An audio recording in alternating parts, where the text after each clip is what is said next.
Seorang suami berpura-pura bangkrut dan memaksa istrinya menandatangani surat cerai untuk lari dari tanggung jawab. Namun tepat setelah proses perceraian selesai, ia buru-buru mendaftarkan pernikahannya dengan sang selingkuhan. Siapa sangka tepat pada saat itu seorang pengacara tiba-tiba muncul. Selamat, Anda adalah pewaris tunggal. Harta kekayaan senilai 3 triliun. Hidup berbalik dalam semalam, dan aksi balas dendam pun dimulai dari sini. Aku meletakkan wajan berisi ikan gurame bumbu kecap di atas kompor. Membiarkan apinya menyala kecil agar bumbu manis gurihnya meresap sempurna berpadu dengan pedasnya irisan cabai merah. Aroma harum menyebar ke seluruh penjuru dapur kecilku bercampur dengan aroma sayur asam yang sedang mendidih perlahan. Hari ini Bima bilang ada klien penting dan dia akan pulang makan malam lebih larut. Aku tahu belakangan ini dia sangat sibuk dengan bisnisnya.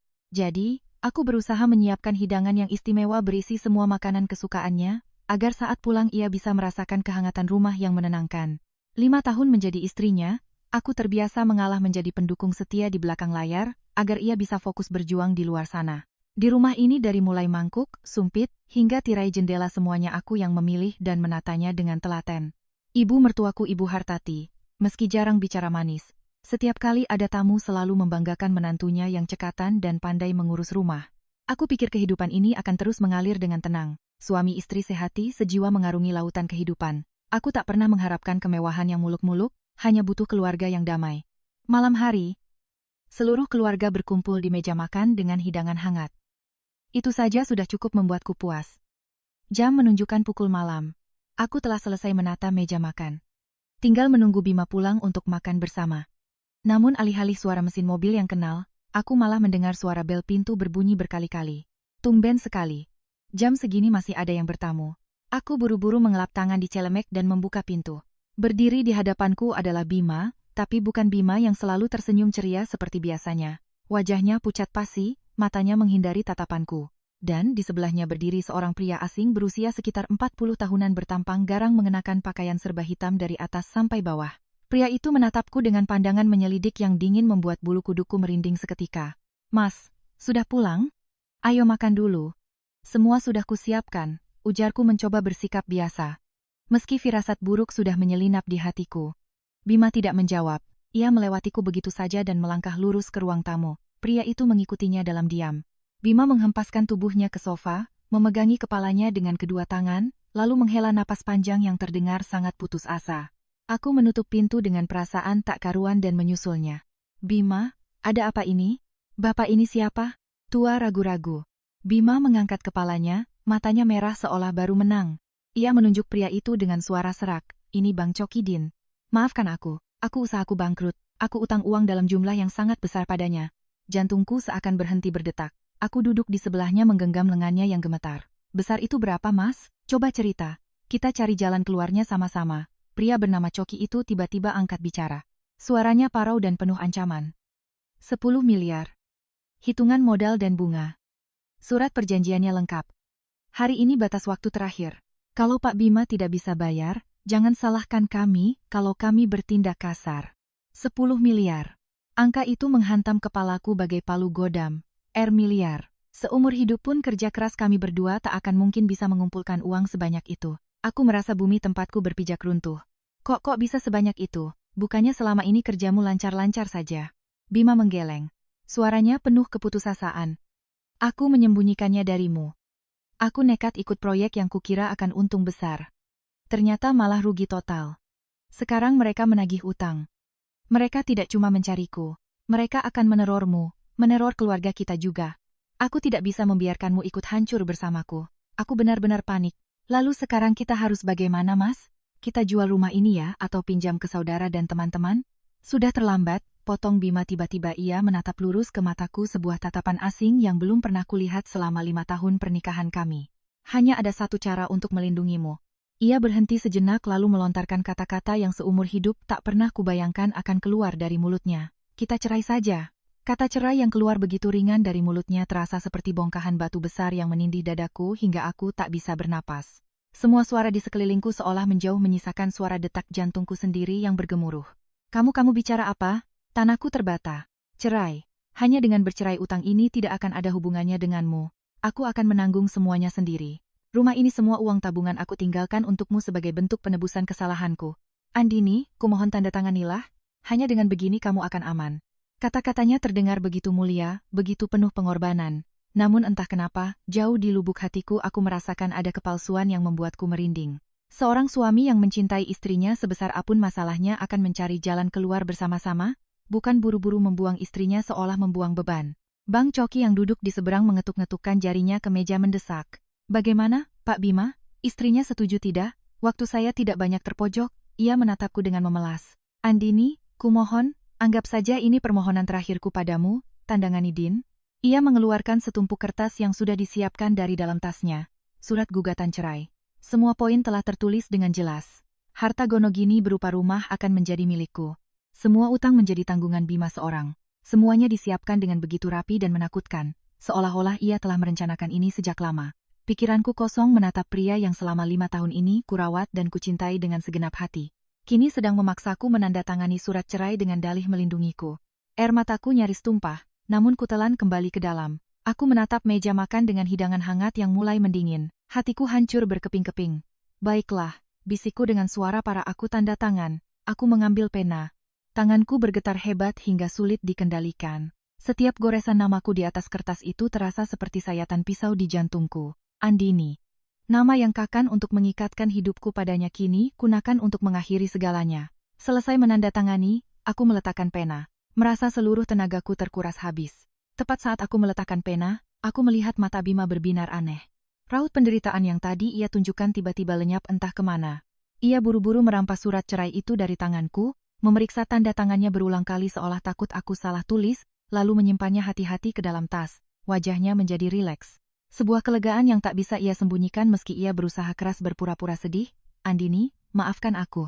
Mulai sekarang kamu tinggal sendirian. Jaga dirimu baik-baik ya, ucapnya. Tapi nada suaranya terdengar terburu-buru tanpa sedikit pun rasa keengganan untuk berpisah. Bang Coki juga berdiri. Wajah sangar penuh aura membunuh tadi telah hilang digantikan senyum sinis yang penuh arti. Ia menepuk pundak Bima. Urusan sudah beres. Ayo pergi. Jangan ganggu mbak ini istirahat. Keduanya berbalik dan melangkah keluar pintu tanpa menoleh lagi. Bima bahkan tak menatapku, untuk yang terakhir kalinya. Pintu tertutup rapat, meninggalkanku sendirian di dalam rumah yang dingin bersama makanan yang sudah mendingin. Aroma ikan gurame bumbu kecap yang akrab kini menusuk hidungku terasa begitu pahit dan ironis. Semuanya terjadi begitu cepat. Begitu tiba-tiba membuatku belum bisa mempercayai apa yang baru saja terjadi. Baru beberapa jam lalu aku masih menjadi istri bahagia yang menunggu suaminya pulang untuk makan malam. Kini aku telah menjadi wanita yang diceraikan dengan alasan utang. Sebuah keraguan menyusup ke dalam benakku. Aku merasa ada yang tidak beres.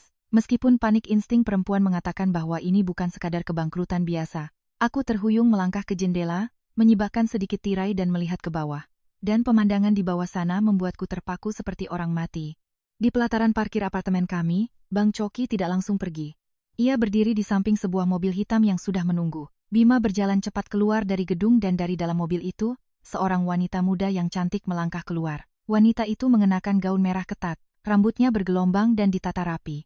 Wajahnya dirias penuh. Ia berlari memeluk Bima, tersenyum lebar. Bima mengeluarkan surat cerai dari tasnya, mengangkatnya tinggi-tinggi di depan wajah wanita itu, layaknya sebuah trofi piala. Wanita itu melihat surat tersebut lalu bersorak gembira, berjinjit, dan mengecup pipi Bima dengan mesra. Mereka berdua berpelukan sambil tertawa bahagia. Raut wajah mereka berbanding terbalik dengan sandiwara menyedihkan yang baru saja Bima mainkan di depanku. Setelah itu mereka masuk ke dalam mobil, dan melesat pergi menghilang di tengah padatnya lalu lintas. Aku berdiri mematung di balik jendela. Kedua tanganku mencengkeram kusen hingga buku-buku jariku memutih kedinginan. Rasa dingin menjalar ke sepanjang tulang belakangku, menusuk hingga ke jantung hati. Ini bukan lagi rasa sakit seorang istri yang dikhianati, melainkan kemarahan memuncak dari seseorang yang ditipu dan dianggap bodoh. Ternyata begitu. Ternyata semua ini hanyalah sandiwara yang disutradarai dengan rapi. Tidak ada hutang, tidak ada niat melindungi, tidak ada pengorbanan, yang ada hanyalah pengkhianatan dan kebohongan. Dia ingin membuangku demi wanita itu. Dia takut harus membagi harta Gonogini, takut menghadapi kerumitan perceraian biasa. Makanya dia mengarang, alasan utang setinggi langit ini untuk memaksaku pergi tanpa menuntut apa-apa, bahkan membuatku merasa berutang budi karena dia telah menyelamatkanku. Rasa sesak di dadaku tidak tumpah menjadi air mata, melainkan membeku di dalam rongga dadaku. Aku tidak menangis. Tak setetes pun air mata jatuh. Aku hanya merasa ini semua sangat konyol. Konyol untuk 5 tahun masa mudaku. 5 tahun aku berkorban melayani dia dan keluarganya dengan sepenuh hati hanya untuk mendapat balasan tipuan semenyakitkan ini. Hidangan yang susah payah kusiapkan untuknya kini tampak seperti lelucon. Aku membalikkan badan menatap sekeliling rumah yang dulu kuanggap sebagai surga kecilku. Semuanya masih sama. Tapi kenapa terasa begitu asing? Cinta dan kepercayaanku telah diinjak-injak tanpa ampun. Baiklah, Bima Saputra. Kalau kau mau main-main, aku akan ikut bermain. Kau ingin aku menghilang dari hidupmu dengan bersih, aku akan tunjukkan padamu. Kepergianku akan menjadi mimpi buruk terburuk dalam hidupmu. Aku berjalan ke meja makan, mengambil mangkuk sayur asam yang sudah dingin, dan menuangkannya langsung ke bak cuci piring. Aliran air yang dingin menyapu semuanya sama seperti menyapu bersih sosok Andini yang lemah dan pemaaf di masa lalu. Mulai detik ini yang ada hanyalah Andini yang akan menuntut kembali semua yang menjadi miliknya. Semalaman aku tidak tidur. Aku duduk sendirian dalam gelap. Menatap keluar jendela. Pikiranku berputar menyusun rencana balas dendam. Rasa sakit di awal telah memudar, menyisakan kemarahan dan tekad sekeras baja. Aku tidak akan membiarkan pasangan selingkuh itu hidup tenang dan bahagia di atas pengorbanan dan kebodohanku. Keesokan paginya, di saat aku masih kelelahan karena begadang semalaman, ponselku berdering. Itu nomor ibu mertuaku, Ibu Hartati. Aku menarik napas, berusaha mengatur suaraku agar terdengar lelah dan menderita sebelum mengangkatnya. Halo Ibu, sapaku dengan suara lemah. Andini, Ibu sudah dengar cerita dari Bima. Ya ampun nak, kenapa nasibmu malang sekali? Bersuamikan laki-laki yang tidak bergun, bisnis sampai bangkrut dan terpaksa meninggalkan istrinya begini. Nada suara Ibu Hartati di seberang terdengar prihatin. Tapi aku tahu betul di dalam hatinya dia sedang bersorak gembira. Selama ini dia tidak pernah menyukaiku. Selalu menganggapku tidak pantas untuk putra kesayangannya. Iya, Bu. Dini tidak apa-apa. Aku pura-pura tegar namun lemah. Ya sudah, cerai juga demi kebaikanmu sendiri, daripada kamu ikut menanggung utangnya bisa sengsara seumur hidup. Kamu kan masih muda, nanti bisa cari suami lagi. Kamu diam saja di rumah. Jangan pergi kemana-mana. Rumah itu sudah Bima berikan padamu. Itu sudah sepantasnya. Ibu akan menasihati dia supaya tidak mengganggumu lagi. Dia bicara panjang lebar, terdengar seperti menghibur.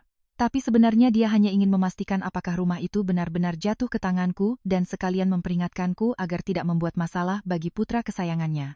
Tak lama setelah itu, adik iparku Lina juga menelepon. Suaranya tidak perlu disembunyikan penuh dengan nada puas. Mbak Dini, aku sudah dengar semuanya. Ya sudahlah, Mbak, jangan sedih terus. Mas Bima itu memang bodoh, tapi untungnya dia masih memikirkan Mbak, tidak menyeret Mbak ikut jatuh ke lumpur. Mbak, tenang saja. Kalau kedepannya ada kesulitan, bilang saja padaku. Kalau aku bisa bantu pasti ku bantu. Membantu? Aku tersenyum sinis dalam hati. Anak perempuan ini dari dulu kerjanya cuma memeras uang kakaknya dan aku. Sekarang sok mau membantu. Pasti dia juga sangat senang karena akhirnya duri dalam daging sepertiku berhasil ditendang keluar dari rumah ini. Setelah 2 panggilan telepon penuh kemunafikan itu, aku merasa semakin muak pada keluarga mereka. Sekumpulan rubah licik yang hanya pintar bersandiwara untuk mencari keuntungan. Baru saja aku hendak mematikan ponsel agar tenang. Sebuah nomor tak dikenal meneleponku. Itu nomor telepon kabel dari pusat kota Jakarta. Aku ragu sejenak, tapi akhirnya kuangkat juga. Halo, dengan siapa? Selamat pagi. Apa benar ini dengan Ibu Andini? Sebuah suara pria yang berat dan sopan terdengar. Iya, benar. Bapak siapa ya? Aku sedikit bingung. Salam kenal Bu Andini? Saya Suryarma, pengacara dari kantor hukum Dharma Partners. Saya menelepon Anda terkait wasiat dari seorang klien kami yang telah meninggal dunia. Pengacara wasiat, aku terpaku. Di kepalaku aku tak bisa membayangkan apa hubunganku dengan 2 kata itu. Aku tidak punya kerabat kaya raya yang sampai harus membuat surat wasiat dan memiliki pengacara pribadi.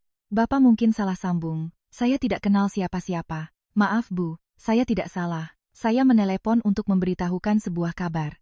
Anda memiliki seorang bibi dari pihak keluarga Anda yang bernama Ratna Ningrum, yang sudah lama menetap di Belanda. Beliau telah meninggal dunia bulan lalu. Berdasarkan surat wasiat sah yang beliau tinggalkan, Ibu Andini adalah pewaris sah dan pewaris tunggal dari seluruh harta kekayaan beliau, Ratna Ningrum. Nama itu terdengar familiar tapi juga asing. Seingatku waktu aku masih kecil, orang tuaku pernah bercerita sekilas tentang seorang bibi yang pergi ke Eropa saat masih muda dan hilang kontak sejak itu. Aku pikir beliau sudah lama meninggal atau sudah punya keluarga sendiri di sana dan melupakan kerabatnya di Indonesia. Total hartanya berapa, Pak? Tanyaku spontan. Masih belum pulih dari rasa kaget. Pengacara Surya terdiam sejenak, lalu menyebutkan sebuah angka yang membuatku nyaris menjatuhkan ponselku. Ibu, setelah dikonversi dan dihitung secara kasar, total nilai aset yang meliputi properti, saham, dan deposito di bank adalah sekitar 3 triliun. 3 triliun. Aku terduduk lemas di sofa, kepalaku berputar. Angka itu terlalu besar hingga rasanya tidak seperti uang lagi. Itu adalah konsep yang terlalu jauh, terlalu tak masuk akal. Aku Andini, wanita yang baru saja diceraikan suaminya karena alasan utang fiktif miliar kini akan memiliki kekayaan 300 kali lipat dari angka itu. Benar-benar ironi yang sangat lucu. Bu Andini, Anda masih di sana? Suara pengacara Surya menarikku kembali ke alam sadar. Saya dengar rasanya sangat sulit dipercaya jawabku terbah. Saya paham keterjutan Ibu. Sesuai instruksi, dana awal sebesar 500 miliar akan ditransfer ke rekening Ibu besok pagi agar Ibu bisa mengurus keperluan. Sisa prosedur pemindahan aset akan kita lakukan setelahnya. Selain itu, di dalam wasiatnya Ibu Ratna memiliki satu permintaan khusus. Seluruh informasi mengenai pewarisan ini harus dirahasiakan sepenuhnya. Tidak boleh dibocorkan kepada siapapun, tanpa persetujuan Ibu. Rahasia sepenuhnya. Dua kata itu mengalir bagai aliran listrik di sekujur tubuhku. Benar, ini harus dirahasiakan, terutama dari keluarga mantan suamiku. Mereka tidak boleh tahu. Kalau mereka tahu, mereka pasti akan mengerubungiku seperti burung bangkai yang kelaparan. Senyum dingin terkembang di bibirku. Bimautra dia membuangku demi utang fik miliar. Dia merusak rumah tangga demi janji kehidupan mewah. Keluarganya bersorak gembira karena terbebas dari beban. Sekarang aku memegang 3 triliun di tanganku. Permainan ini baru saja dimulai. Pak Surya, suaraku kini sudah kembali tenang sepenuhnya. Saya mengerti. Terima kasih sudah memberitahu. Dan tolong ingat, permintaan kerahasiaan dari bibi saya itu juga adalah permintaan saya. Sama sekali tidak boleh ada yang tahu soal ini, khususnya mantan suami saya, Bima Saputra, dan keluarganya. Tentu saja, Bu. Itu adalah sumpah profesi kami. Setelah menutup telepon, aku menatap kosong ke depan. Air mataku airnya jatuh juga. Tapi kali ini bukan air mata penderitaan, melainkan air mata kelegaan. Air mata dari pintu baru yang baru saja terbuka lebar. Hidup baru saja menutup satu pintu di depanku, namun membuka jalan tol yang jauh lebih megah dari yang pernah kubayangkan. Bima, kau akan menyesal. Batinku bersumpah. Setelah panggilan telepon yang mengubah takdir itu, aku menghabiskan seharian penuh untuk menata pikiran. Kekayaan raksasa itu masih terasa di luar nalar, tapi hal itu memberiku kepercayaan diri dan fondasi yang kokoh untuk memulai rencanaku. Hal pertama dan paling penting aku harus terus berperan sebagai wanita malang yang baru dicerai, menganggur, dan tak uang pun. Semakin aku terlihat menyedihkan, semakin mereka akan menurunkan kewaspadaan. Tepat seperti kata pengacara Surya, keesokan paginya sebuah pesan dari nomor tak dikenal yang di-NC masuk ke ponselku memberitahukan bahwa dana besar telah masuk ke rekening baru atas namaku.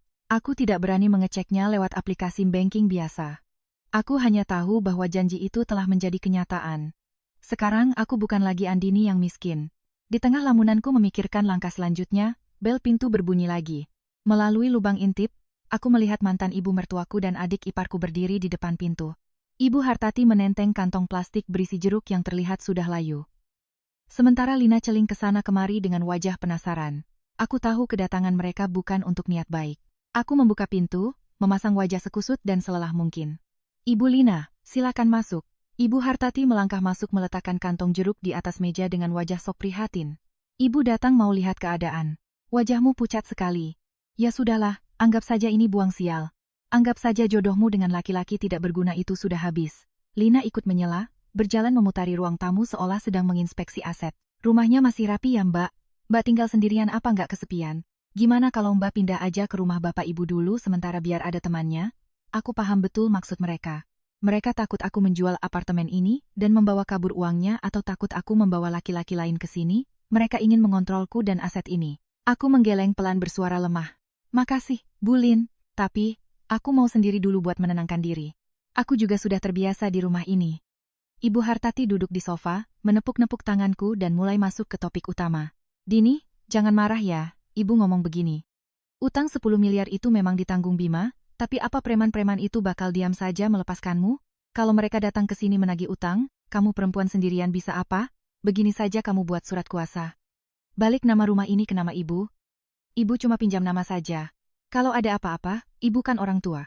Lebih gampang kalau harus maju bicara sama preman, nanti kalau urusannya sudah aman, Ibu kembalikan lagi nama rumah ini ke kamu. Gimana? Aku nyaris tertawa terbahak-bahak mendengarnya. Benar-benar rubah tua yang licik. Dia ingin menipuku agar menyerahkan apartemen ini secara legal. Kalau aku setuju, sampai kiamat pun rumah ini tidak akan pernah dikembalikan. Aku pura-pura ketakutan dan menarik tanganku. Aduh, Bu. Aku takut kalau urusan surat-surat begini. Aku nggak berani sekarang. Mas Bima sudah bilang rumah ini untukku. Preman itu pasti nggak akan mencariku, Bu. Melihat pancingannya tidak dimakan, wajah Ibu Hartati sedikit masam, tapi ia tetap menjaga nada bicaranya. Ibu kan cuma khawatir sama kamu. Kamu pikir-pikir lagi deh. Biar bagaimanapun ibu sudah menganggapmu seperti anak sendiri. Oh ya, kamu kan sudah berhenti kerja. Uang makan sehari-hari gimana? Perlu ibu bantu tidak? Lina menimpali. Iya mbak, jangan sungkan. Kita kan keluarga. Aku tahu ini jebakan lain. Mereka ingin tahu apakah aku masih punya sisa tabungan, agar bisa mencari cara mengurasnya. Terima kasih, Bu Lin. Aku masih ada sedikit uang simpanan. Cukuplah buat makan sehari-hari untuk sementara waktu. Nanti kalau sudah habis, aku akan cari kerja lagi, jawabku. Berusaha meyakinkan mereka bahwa aku benar-benar sedang melarat. Mendengar jawabanku dan merasa tak ada lagi yang bisa dikorek dariku, kedua ibu dan anak itu duduk sebentar lalu pamit pulang. Sebelum pergi, Ibu Hartati tak lupa mengingatkan, ingat kata-kata ibu ya, ibu begini karena ingin yang terbaik buat kamu. Aku mengantar mereka ke pintu lalu menutupnya rapat-rapat begitu mereka berbalik. Kemunafikan mereka membuat perutku mual. Ingin yang terbaik untukku. Mereka hanya mementingkan diri mereka sendiri. Segera setelah mereka pergi, aku menelepon pengacara Surya. Halo Pak Surya, ini saya Andini. Selamat siang Bu Andini. Ada instruksi baru Pak Surya. Saya butuh bantuan Bapak.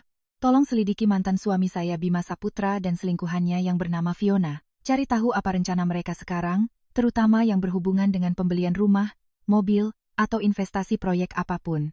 Baik Bu, saya akan segera mengerahkan tim investigasi. Satu hal lagi, kataku dengan nada dingin. Saya ingin Bapak membantu saya membeli sebuah apartemen harus penthouse yang paling indah dan paling mahal di kawasan Senopati Diamond Residence. Semua prosedur pembelian harus menggunakan nama sebuah trust fund yang akan Bapak dirikan untuk saya. Beri nama Yayasan Anugerah. Identitas saya mutlak tidak boleh terbongkar. Pengacara Surya sedikit terkejut namun ia segera kembali profesional. Saya mengerti, Bu. Semuanya akan diproses sesuai permintaan Anda. Senopati Diamond Residence. Itu adalah kawasan perumahan vertikal paling mewah di Ibuota, tempat berkumpulnya para konglomerat elit.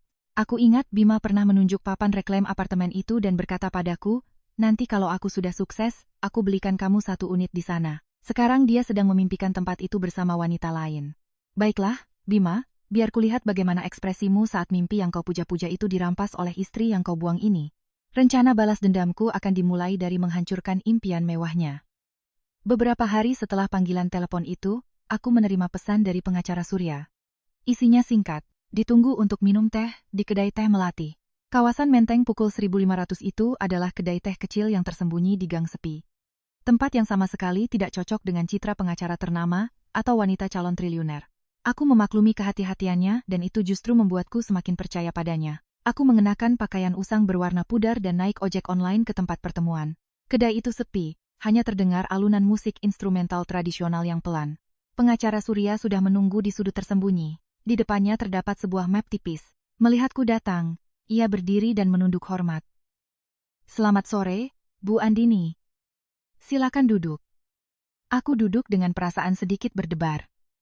Bapak sudah dapat informasinya? Pengacara Surya mendorong map itu ke arahku. Ini laporan sementaranya, Bu. Dari hasil investigasi kami, Bima saat ini sedang berusaha merampungkan proyek startup di bidang smart home, rumah pintar. Dia sudah menguras habis seluruh modalnya dan berhutang pada pihak luar untuk investasi. Sedangkan Nona Fiona setelah mereka mendaftarkan pernikahan terus mendesak Bima untuk membeli rumah. Mereka sudah mensurvei beberapa lokasi dan target utama mereka adalah penthouse tipe duplex di Menara Utama Senopati Diamond Residence. Halaman Rentisidan tadi, Torenian Dani. Alaman pertama laporan itu menunjukkan foto candid Bima dan Fiona yang perman hatiku tak lagi terasa sakit, yang ada hanyalah rasa jijik yang sedingin es. Mimpi wanita itu dibangun di atas kebohongan dan penderitaan orang lain. Penthouse itu kebetulan masih berstatus available dan belum ada yang beli. Lanjut pengacara Surya. Harga rilisnya adalah 100 miliar. Jika ibu setuju, kita bisa mengeksekusinya langsung hari ini. Ini adalah berkas pendirian Yayasan Anugerah. Semua aset ibu kelak bisa dicatat di bawah yayasan ini untuk menjaga privasi tingkat tinggi. Aku membolak-balik dokumen tersebut, lalu mengangguk tegas. Lakukan beli unit itu sekarang juga, bayar tunai lunas di muka. Saya mau semua urusan administrasi selesai secepat mungkin. Dan ingat, jangan sampai ada sehelai rambut pun informasi tentang saya yang bocor. Ada kilatan kekaguman di mata pengacara. Surya melihat ketegasanku, namun ia segera mencatat instruksiku. Baik Bu, semuanya akan dieksekusi dengan senyap dan efisien. Keluar dari kedai teh, langkah kakiku terasa jauh lebih ringan. Bidak pertama telah dilangkahkan. Aku sedang merajut sebuah jaring laba-laba yang manis. Sementara mangsaku masih asyik berpesta pora, merayakan kemenangan fiktif mereka tanpa sadar. Malam harinya ketika aku sedang merapikan barang-barang lama dan menyiapkan mental untuk membuang masa laluku, ponselku berbunyi, nomor asing. Aku mengangkatnya dan terdengar suara melengking penuh kesombongan. Mbak Dini, ya, ini aku Fiona. Aku diam saja. Anak ini masih berani meneleponku rupanya. Merasa di atas angin karena aku tak bersuara. Nada bicaranya berubah manja sekaligus pamer. Aku telepon gak ada maksud apa-apa kok. Cuma mau kasih kabar gembira. Aku dan Mas Bima mau pindah ke rumah baru loh. Penthouse di Diamond Residence itu loh, Mbak. Bagus banget. Ada taman pribadinya di atas bisa lihat pemandangan seluruh kota Jakarta. Mas Bima bilang dia mau menebus semuanya untukku, mau memberiku kehidupan yang terbaik. Mas Bima juga bilang dulu waktu hidup sama Mbak dia merasa terkekang dan gak bisa berkembang. Sekarang ada aku yang jadi motivasinya. Makanya dia baru bisa benar-benar sukses jadi dirinya sendiri. Setiap kata-katanya menusuk seperti jarum ke harga diriku. Namun anehnya aku tidak merasa sakit. Aku malah ingin tertawa. Dia sedang sibuk mendeskripsikan mimpi yang baru saja ku beli tunai siang tadi. Aku berpura-pura menghela napas sedih di telepon. Oh, begitu ya. Selamat ya buat kalian. Udahlah, Mbak. Mbak, nggak usah sedih, ucap Fiona sok menghibur. Namanya juga jodoh, nggak bisa dipaksakan. Oh, ya, Mas Bima juga sempat mention nama Mbak loh. Dia bilang, biarpun kalian sudah mantan, kalau Mbak butuh bantuan apa-apa, dia nggak akan diam saja. Baik banget kan suamiku itu. Aku tersenyum kecut. Iya, dia memang sangat baik. Ya udah deh, aku nggak mau ganggu Mbak lagi ya.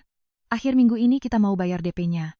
Nanti kalau rumahnya udah jadi, aku undang Mbak main ke sana ya, biar Mbak tahu gimana rasanya. Setelah itu dia langsung mematikan telepon tak menunggu jawabanku. Pasti di seberang sana dia sedang membayangkan wajahku yang hancur dan iri dengki, tapi dia salah besar. Dia tidak tahu bahwa dia baru saja memamerkan istana pasir. Rumah itu tak akan pernah menjadi miliknya, dan aku pastikan ini hanyalah permulaan dari hari-hari kehancuran mimpinya.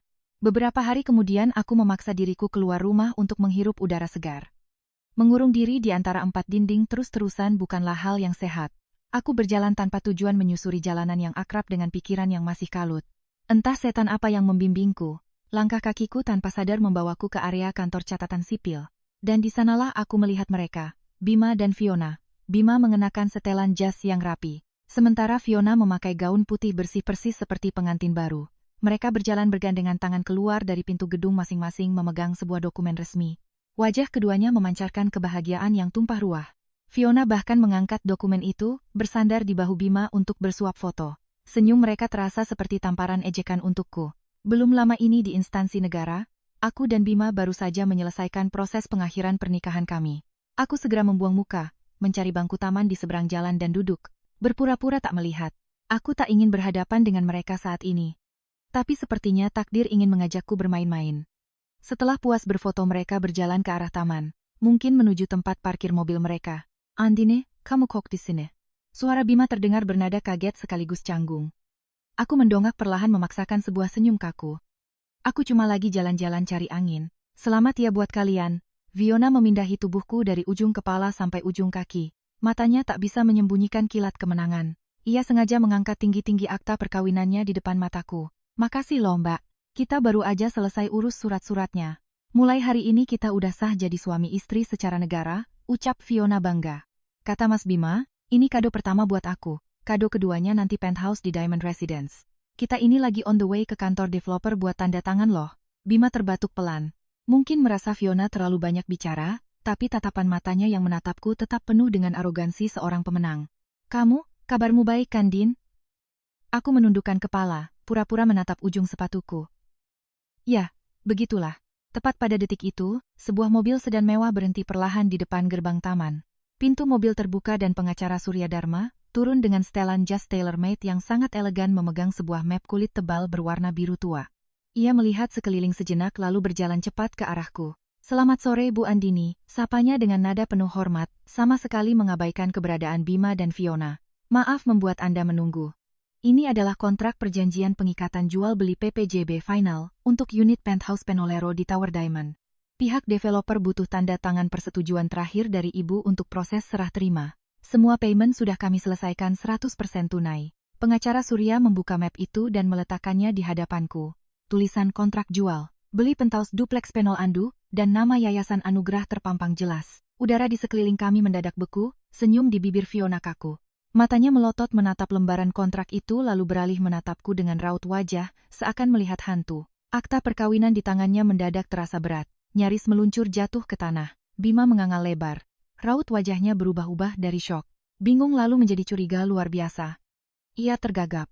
Pengacara Diamond Residence Andini. Ini maksudnya apa? Aku dengan santai mengambil pena yang disodorkan pengacara Surya, tanpa perlu membaca detail isinya. Karena aku tahu beliau bekerja dengan sempurna.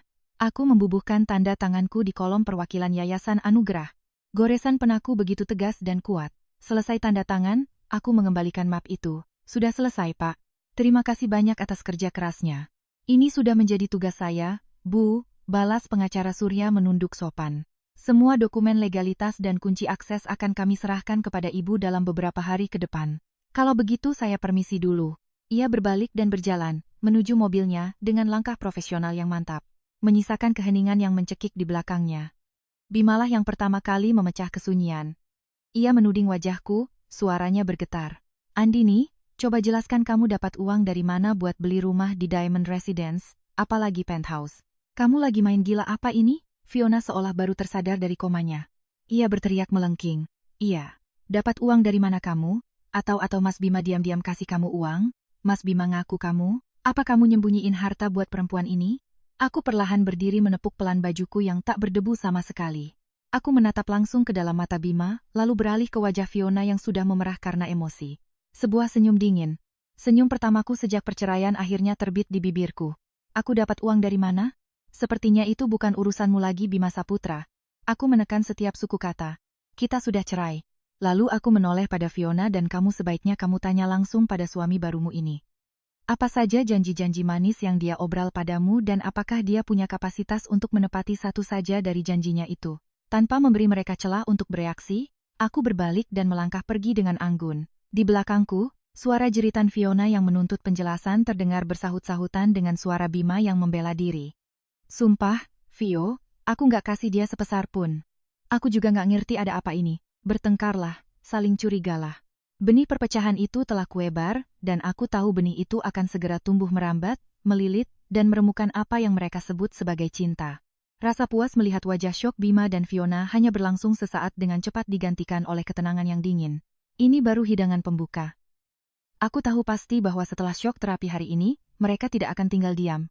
Benar saja. Hari-hari berikutnya riak gangguan mulai bermunculan di kehidupanku. Dimulai dari seorang teman lama yang sama-sama mengenaliku dan Bima tiba-tiba menelepon. Setelah basa-basi sebentar, temanku itu langsung ke intinya. Dini, kamu lagi bisnis apa sih? Kok makin sukses aja? Kemarin Bima cerita katanya kamu baru beli penthouse di Diamond Residence. Ya. Wah, diam-diam tajir melintir kamu ya. Aku tertawa pelan membuat suaraku terdengar letih. Duh. Kamu dengar gosip dari mana sih? Aku ini baru aja dicerai, nganggur, cuma bisa numpang makan di rumah orang tua. Boro-boro beli rumah mewah. Kayaknya Mas Bima salah lihat orang deh.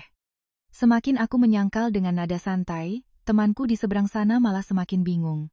Ia tergagap sebentar lalu buru-buru menutup telepon. Aku tahu bantahanku ini akan dilaporkan bulat-bulat pada Bima. Ini akan membuatnya semakin pusing tujuh keliling. Bagaimana mungkin seorang wanita yang dicerai tanpa harta bisa punya pengacara pribadi dan menandatangani kontrak properti raksasa? Misteri ini akan menggerogoti kewarasannya. Giliran berikutnya adalah ibu mertua dan adik iparku. Kali ini mereka tidak berani datang ke rumah. Ibu Hartati hanya meneleponku. Nada suaranya berubah 180 derajat. Tak ada lagi nada merendahkan atau iba palsu, melainkan nada menyelidik dan hati-hati. Andini, ibu dengar-dengar kamu apa baru menang lotre atau ketiban rezeki nomplok? Enggak kok, Bu. Kenapa ibu tanya begitu? Pancingku dengan nada lugu itu. Bima cerita katanya lihat kamu sama pengacara lagi tanda tangan beli rumah harga miliaran. Kalau kamu memang lagi ada rezeki, ya bagi-bagi kabar bahagialah sama keluarga. Biar gimana pun, kita kan pernah jadi satu keluarga, rayunya sok akrab. Mana ada, Bu, Mas Bima pasti salah lihat. Aku kan tiap hari cuma di rumah aja, enggak kemana-mana. Pengacara apa coba? Makan aja susah, apalagi sewa pengacara. Aku konsisten menyangkal segalanya. Aku tahu keluarga mereka sedang kepanasan seperti cacing di atas wajan. Mereka tidak bisa memahami apa yang sedang terjadi. Kekayaan mendadaku. Jika itu benar akan menjadi tamparan keras bagi mereka. Mereka telah membuangku layaknya rongsokan. Dan kini rongsokan itu bersinar lebih terang dari apun yang mereka miliki. Hal itu membuat mereka mati penasaran sekaligus menyimpan dengki. Di saat bersamaan laporan dari pengacara Surya masuk, Bima Dana bertengkar hebat. Pasca kejadian di taman, Fiona bersikeras menuduh Bima menyembunyikan harta untukku. Sementara Bima nyaris gila karena tak bisa menemukan penjelasan logis atas kejadian itu. Bima bahkan diam-diam menyewa orang untuk melacak latar belakang pengacara Surya dan Yayasan Anugrah. Tapi usahanya sia-sia. Pengacara Surya membangun cangkang yang terlalu sempurna. Yayasan Anugrah terdaftar di luar negeri dengan direksi proksi yang tak bisa ditelusuri hubungannya denganku. Semua jejak berakhir di jalan buntu. Frustrasi tak kunjung menemukan jawaban. Bima mulai melampiaskan amarahnya pada Fiona. Menuduh Fiona terlalu banyak menuntut hingga membuatnya tertekan. Hubungan mereka yang pondasinya hanya dibangun di atas janji-janji materialistis, mulai menunjukkan keretakan pertamanya. Aku memantau semua drama itu dalam diam. Aku tidak perlu turun tangan langsung. Cukup dengan berdiam diri, membiarkan rasa curiga dan penasaran mereka memakan diri mereka sendiri dari dalam. Rencanaku berjalan sempurna. Impian terbesar mereka telah kurampas. Dan sekarang saatnya aku menghancurkan sumber kebanggaan dan kesombongan Bima bisnis startupnya. Suatu pagi aku menerima file kedua dari pengacara Surya. Itu adalah laporan audit mendalam mengenai proyek smart home yang sedang dikerjakan Bima. Membalik setiap halamannya, senyum dinginku kembali mengembang. Ternyata proyek yang selalu ia banggakan itu hanyalah cangkang kosong yang bobrok. Laporan dari pengacara Surya lebih tebal dari dugaanku. Setiap baris kalimat di dalamnya menguliti kelemahan dan delusi Bima. Proyek smart home itu namanya saja yang keren. Teknologinya hanya hasil plagiat tanpa ada inovasi berarti. Model bisnisnya sangat tidak masuk akal. Untuk menjaga gengsi dan membiayai operasional fiktif, Bima telah membakar habis modal awalnya dan meminjam sangat banyak uang dari rentenir dengan bunga mencekik. Utang 10 miliar yang ia karang untuk memaksaku bercerai ternyata adalah bagian nyata dari gunung es utang yang menimbunnya. Yang paling fatal, laporan itu membeberkan bahwa nyawa perusahaan Bima saat ini sepenuhnya bergantung pada satu-satunya calon investor utama, Pak Haryanto yang sedang bersiap mengucurkan dana segar agar Bima bisa merilis produknya ke pasar. Jika dana dari Pak Haryanto ini gagal cair, perusahaan Bima akan kolaps total dalam waktu kurang dari sebulan. Pak Haryanto, itulah urat nadi Bima. Aku mengangkat ponsel. Memutar nomor pengacara Surya. Suaraku tanpa ragu sedikit pun. Pak Surya, saya sudah baca laporannya. Saya ingin Bapak melakukan 2 hal. Silakan instruksinya, Bu. Pertama, cari cara untuk mendekati investor bernama Pak Haryanto itu. Tidak usah langsung gunakan pihak ketiga, misalnya konsultan investasi. Paparkan padanya semua risiko tersembunyi dari proyek Bima. Di saat yang sama, tawarkan peluang investasi lain yang jauh lebih aman dan menguntungkan. Saya tidak peduli proyek apa yang Bapak tawarkan. Ciptakan saja satu kalau perlu. Tujuan akhirnya hanya satu buat Pak Haryanto membatalkan investasinya di perusahaan Bima. Pengacara Surya terdiam beberapa detik sebelum menjawab, itu sangat visibel, Bu. Kami memiliki tim analis keuangan dan networking yang luas untuk mengeksekusi ini secara natural tanpa meninggalkan jejak. Bagus. Yang kedua, lanjutku. Gunakan nama Yayasan Anugrah untuk mendirikan sebuah perusahaan teknologi baru. Beri nama perusahaan teknologi Anugrah Mandiri, daftarkan di bidang yang persis sama dengan perusahaan Bima. Setelah itu kirim headhunter untuk mendekati orang-orang kunci di perusahaan Bima. Tawarkan gaji 1,5 hingga 2 kali lipat lebih tinggi. Saya mau Bapak menggerogoti habis seluruh tim inti yang dia miliki. Kali ini nada kaget tak bisa disembunyikan dari suara pengacara Surya. Bu Andini, Anda bermaksud untuk head-to-head berkompetisi dengannya? Saya tidak mau berkompetisi, jawabku sedingin es. Saya mau memutus jalan napasnya. Saya ingin proyek kebanggaannya itu mati sebelum sempat lahir. Sebarkan rumor di pasar bahwa akan ada raksasa teknologi baru, dengan modal tak berseri yang akan memonopoli sektor ini. Hanya dengan rumor saja. Mitra-mitra kecil Bima akan ketakutan dan mundur teratur. Saya mengerti, Bu, semua akan dijalankan hari ini juga. Anggaran yang dibutuhkan akan kami tarik dari rekening Anda. Lakukan saja. Uang bukan masalah. Ujarku lalu menutup telepon. Aku bersandar di kursi menatap keluar jendela. Matahari bersinar cerah tapi hatiku sedingin salju. Apa yang sedang kulakukan? Aku sedang mengubah diriku menjadi monster yang penuh perhitungan manipulatif. Tapi lalu bayangan Bima dan Fiona yang tertawa bahagia di lobi apartemen itu kembali berkelebat di benakku, memadamkan sisa-sisa keraguanku. Mereka tidak memberiku jalan untuk hidup. Lalu kenapa aku harus berbelas kasihan? Hari-hari berikutnya adalah masa penantian. Aku tak lagi mempedulikan pesan-pesan interogasi dari teman atau sindiran dari keluarga Bima. Pikiranku 100% fokus pada papan catur yang sedang kumainkan. Berita baik pertama akhirnya datang. Pengacara Surya melaporkan bahwa tim konsultan bayarannya sukses meyakinkan Pak Haryanto untuk menunda pengucuran dana ke perusahaan Bima guna meninjau ulang kelayakannya. Bersamaan dengan itu, teknologi Anugrah Mandiri telah resmi beroperasi dan memulai operasi coaching karyawan besar-besaran. Chief Technology Officer, CTO, dan manajer penjualan terbaik. Bima adalah dua orang pertama yang menerima offering letter dengan angka fantastis yang tak mungkin mereka tolak. Jebakan sempurna perlahan menjerat lehernya. Bima yang masih terbuai dengan kehidupan baru bersama istri mudanya dan bermimpi pindah ke rumah mewah.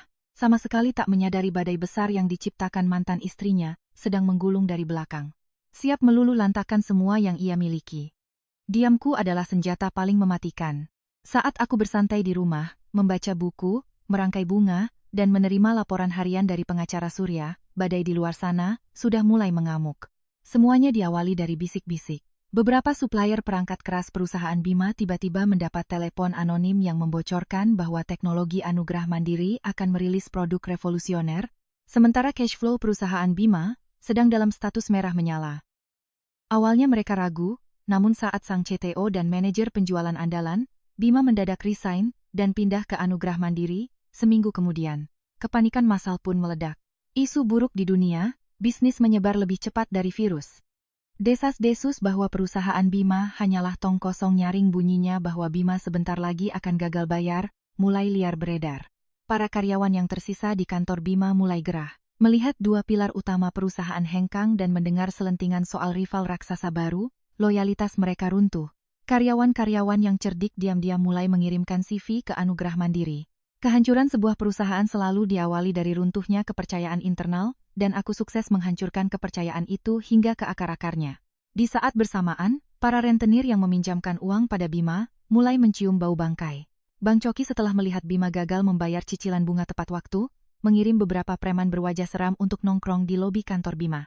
Meskipun mereka belum melakukan kekerasan fisik, kehadiran mereka sudah cukup untuk menebar teror mental bagi seisi kantor. Semua kekacauan ini tentu saja ditutup-tutupi Bima dari Fiona. Ia masih berlagak bahwa segalanya under control. Tapi ia lupa Fiona hidup di habitat yang berbeda. Ia hidup di dunia sosialita, ajang arisan, dan gosip murahan. Suatu hari saat Fiona sedang melakukan perawatan kuku di salon premium, sahabatnya berbisik, "Vio, lakimu bisnisnya gimana sih sekarang? Aku dengar perusahaannya lagi terlilit utang parah sampai ada debt collector preman nongkrong di kantornya. Tuh, di grup Lambe Bisnis Jakarta, lagi ramai banget diomongin orang." Aku bisa membayangkan bagaimana pucatnya wajah Fiona saat itu. Reaksinya pasti bergeser dari kaget, marah, lalu berubah menjadi malu yang luar biasa. Ketakutan terbesar Fiona bukanlah Bima jatuh miskin, melainkan harga dirinya hancur di depan teman-temannya. Ia sudah terlalu sering menyombongkan suami hebatnya, memamerkan masa depan mewahnya, dan sekarang ia dihadapkan pada kenyataan bahwa ia akan menjadi badut sirkus bagi teman-temannya. Malam harinya, Fiona pulang dan melabrak Bima. Perang Dunia Ketiga meletus. Bima terus mengelak, berbohong bahwa itu murni black campaign dari kompetitor untuk menjatuhkannya. Fiona ragu tapi batinnya sudah diracuni kecemasan. Mimpi tinggal di Diamond Residence sudah raib. Sekarang gelar nyonya CEO pun terancam musnah. Aku duduk di ruang tamuku sambil menyesap secangkir teh melati hangat membaca laporan dari pengacara Surya. Laporan itu merinci kekacauan di kantor Bima, pertengkaran hebat suami istri itu, dan kepanikan para vendor. Semua berjalan tepat di atas rel yang kubangun. Kapal Bima sedang tenggelam dan aku tidak akan berhenti menekan kepalanya sampai ia benar-benar tenggelam ke dasar samudra. Kesabaranku akhirnya membuahkan hasil puncaknya. Setelah hengkangnya si CTO dan manajer penjualan, seorang staf IT kepercayaan Bima karena takut perusahaan bangkrut dan gajinya tak dibayar, diam-diam membelot ke Anugrah Mandiri. Sebagai bentuk loyalitas pada bos barunya, staf ini menyerahkan salinan data internal perusahaan termasuk akses ke sebuah akun email lama milik Bima yang sudah jarang dipakai. Tapi lupa ia hapus historinya. Di dalam email itulah, aku menemukan Holy Grail yang kuari. Sebuah pindaian dokumen surat perjanjian utang piutang antara Bima Saputra dan Coki senilai tepat 10 miliar. Di kolom tujuan pinjaman tertulis dengan jelas pinjaman konsumtif pribadi, tanggal penandatangan tepat 1 bulan sebelum kami bercerai. Inilah dia bukti mati tak terbantahkan. Bukti bahwa Bima berbohong bahwa ia meminjam uang untuk bisnis. Ia meminjam uang itu untuk tujuan pribadi. Dan aku sangat tahu tujuan itu tak lain adalah untuk mendanai gaya hidup hedonis dan membiayai operasi sandiwara cerai yang licik ini. Memegang bukti pamungkas di tanganku, aku tidak langsung meledakkannya. Fiona adalah perempuan dangkal. Hal yang bisa menghancurkan mentalnya bukanlah kebenaran itu sendiri, melainkan bagaimana kebenaran itu terungkap. Kebenaran ini harus menamparnya secara tak terduga, seolah kebetulan, dan harus mengoyak kesombongannya. Aku menyuruh pengacara Surya memata-matai jadwal harian Fiona. Seperti yang kuda, aktivitasnya hanya berputar di mal mewah, salon mahal, dan kafe estetis. Ia punya rutinitas wajib facial di klinik estetika Kemang, Jakarta Selatan setiap hari Rabu sore. Ini adalah lokasi eksekusi yang sempurna. Skenario disusun rapi. Pengacara Surya menyewa seorang detektif partikelir berwajah letih dan berpakaian lusuh menyamar sebagai kurir dokumen. Salinan surat utang 10 miliar itu dicetak di atas kertas tebal berkualitas dijepit dalam sebuah map lusuh. Rabu sore aku duduk di coffee shop persis di seberang klinik di Kemang mengamati dalam diam. Sekitar jam sore, Fiona keluar dari klinik dengan wajah glowing dan puas sehabis perawatan. Ia berjalan sambil asyik bermain ponsel, mungkin sedang update Instagram story. Tepat pada momen itu, si detektif kurir sambil memeluk tumpukan kardus dan map yang terlihat berat muncul dari gang sempit dengan langkah tergesa-gesa. Secara tak sengaja ia menabrak Fiona dengan keras. Aduh, Fiona menjerit terhuyung mundur hampir jatuh. Waduh, maaf, Mbak. Maaf banget. Si kurir pura-pura panik. Benturan itu membuat map lusuh paling atas terjatuh ke trotoar dan isinya berhamburan. Fiona yang sedang emosi dan hendak memaki, mendadak matanya terkunci pada selembar kertas yang jatuh tepat di ujung sepatu hak tingginya. Tulisan tebal perjanjian utang piutang dan pihak peminjam Bima Saputra tercetak jelas, angka ribu-ribu dalam tinta merah menyala seolah membakar retina Fiona. Si kurir buru-buru berjongkok mengumpulkan kertas-kertas itu sambil terus minta maaf. Maaf ya Mbak, saya lagi buru-buru disuruh bos antar dokumen jadi nggak lihat jalan. Maaf banget, tapi Fiona sudah tuli, matanya terpaku pada kertas itu. Meski hanya sepintas, ia sangat hafal tanda tangan Bima, 10 miliar untuk pinjaman konsumtif. Tanggalnya jauh sebelum Bima resmi cerai. Kepingan-kepingan puzzle di otaknya menyatu membentuk gambaran kebenaran yang mengerikan. Ini kertas apa? Fiona menunjuk kertas di trotoar itu dengan suara gemetar. Si kurir terlihat makin gugup. Buru-buru memasukkan kertas itu ke map dan mendekapnya di dada. Bukan apa-apa Mbak, cuma berkas utang lama bos saya permisi dulu. Sekali lagi maaf. Tanpa menunggu reaksi Fiona, pria itu melompat ke atas motor bebek tuanya dan melesat pergi meninggalkan Fiona yang berdiri mematung seperti tersambar petir di atas trotoar Kemang. Wajah cantiknya kini pucat sepucat mayat. Bibirnya terkatup rapat.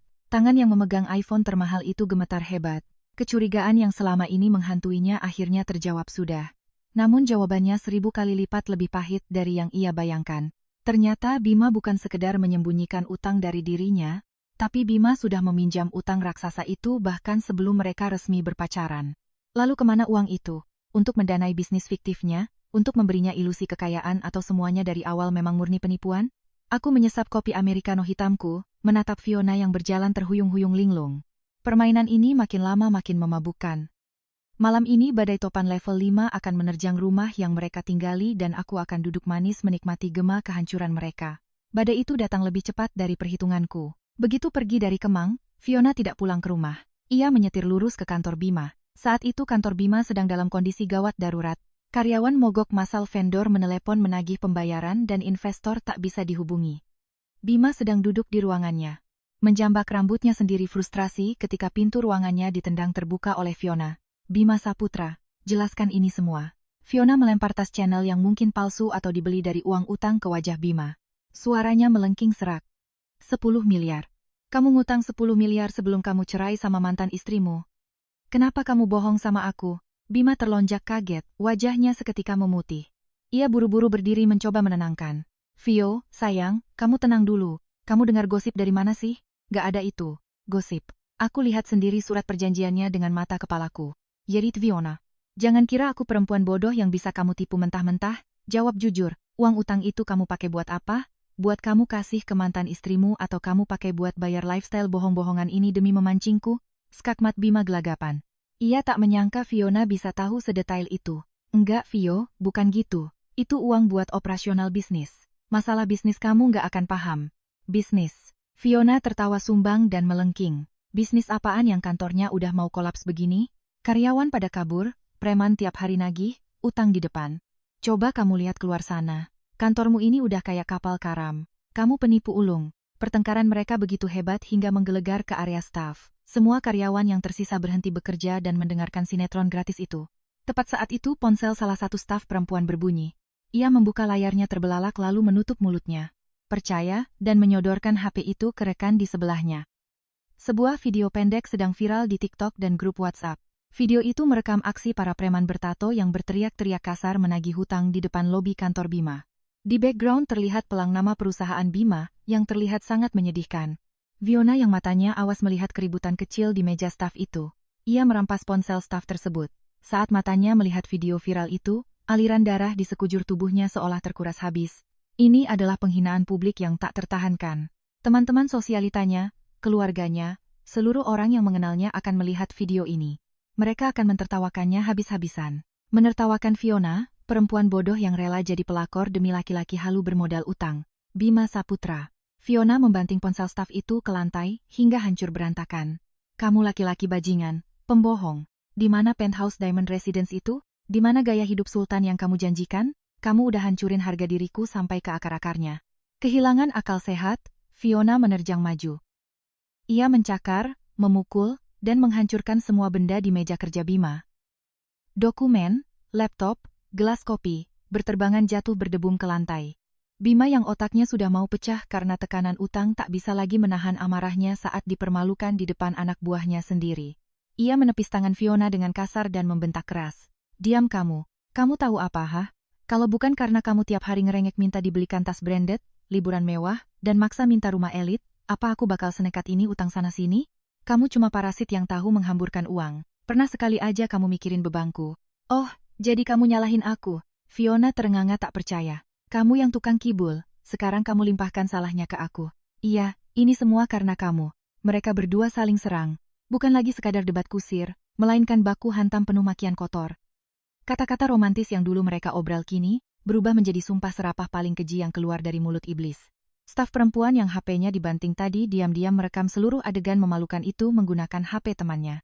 Malamnya aku menerima email anonim berisi rekaman utuh pertarungan gladiator di kantor Bima disertai sebuah pesan. Bu Andini, saya mantan staf Pak Bima. Saya sudah muak dengan kelicikannya. Semoga ibu selalu diberkati. Aku menonton video itu berulang-ulang dengan wajah datar. Tak ada empati sedikit pun. Siklus karma hubungan mereka hampir menemui titik akhir. Namun aku tahu masih ada satu pukulan mematikan yang tersisa. Sebuah fakta pamungkas yang harus dibongkar secara terang-terangan untuk memancung hubungan mereka hingga putus tak tersambung lagi. Fakta tentang alasan sebenarnya mengapa Bima dan aku bercerai. Hubungan Bima dan Fiona retak parah. Fiona memutuskan pisah rumah dan kembali ke apartemen sewaannya. Meski ia belum resmi menggugat cerai karena masih menuntut ganti rugi materi yang dijanjikan Bima. Bima terus mengiba dan merayu mencoba mempertahankan trofi kemenangannya.